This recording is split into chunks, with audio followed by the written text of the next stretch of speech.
Hi there explorers, I am Astro Destroyer.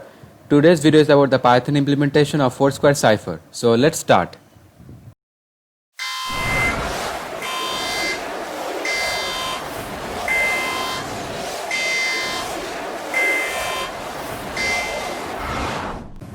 So this video is only about the Python implementation of this cipher. If you want the full details as well as description for this cipher, then please check out my Java video on Foursquare Cipher. Now first of all, we are going to write the main segment or the first segment for the Python implementation of this cipher. So let's start writing the code.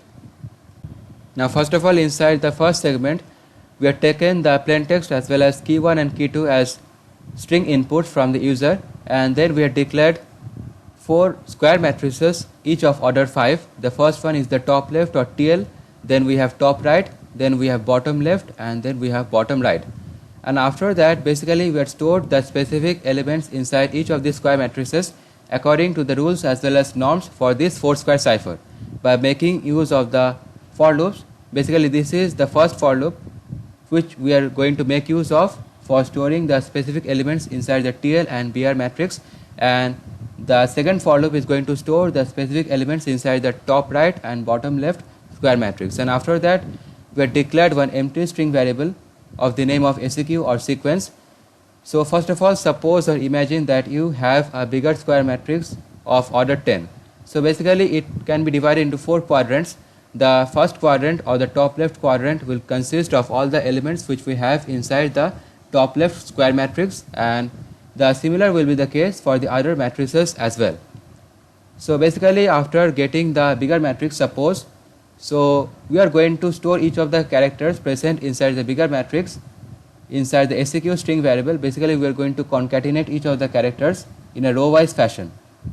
So after getting the required string variable seq, we are basically going to convert the seq into a list of characters, and after that for each of the characters present inside the SL list, we are going to store it inside the AGG or the bigger matrix in a row wise fashion.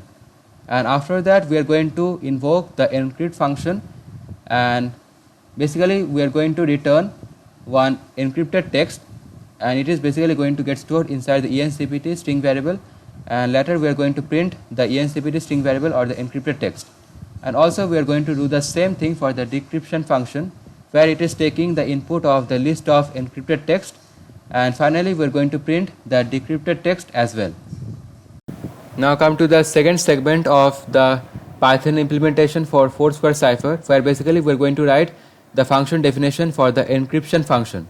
So let's start. Now inside the encryption function, as you can see, first of all we have declared one empty string variable of the name of encpt, and basically we are going to pair each of the characters which we have inside the list pt, which has all the characters present inside the string variable or pt string variable. So basically for each of such pairs, first of all we are going to focus on the first character of each of the pairs. So after finding the first character by making use of this for loop in context of the top left matrix, basically we are going to store its row as well as column index. The row is going to get stored inside the row 1 and column is going to get stored inside the column 2. Now this storing will happen in the context of the AGG matrix or the bigger matrix, and after that we are also going to do the similar thing for the second character for each of the pairs. So basically in case of the second character, the row index is going to get stored inside the row 2 variable and column is going to get stored inside the column 1 variable. Please note that all this storing will happen in the context of the bigger matrix, that is the aggregate matrix. Now basically for the second element we are going to find the character inside the bottom right square matrix. Now after the storing of the characters for each of the pairs, basically we are going to map the row as well as column values. First of all we are going to map the row 1 and column value in the context of the bigger matrix, that is the AGG matrix, and we are also going to map the same thing, that is we are going to map the row 2 as well as column 2 values with respect to the bigger matrix. Finally we will get 2 characters here. The first character will be here and the second character will be here.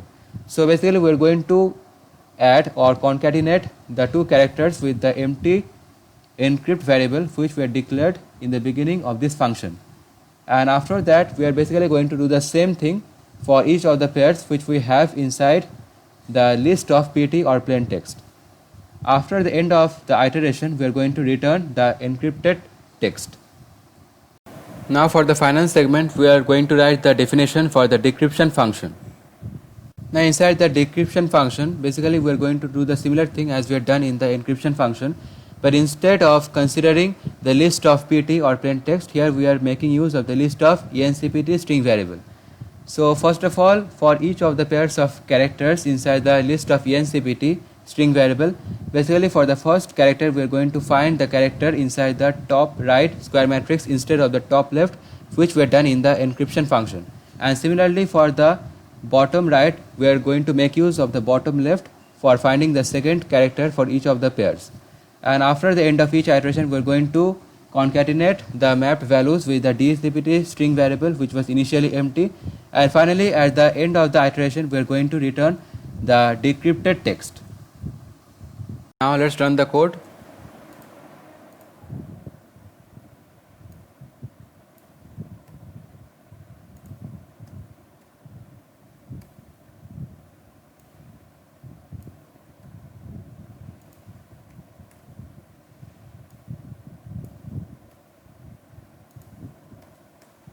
Now as you can see, we had got the encrypted text as well as the decrypted text.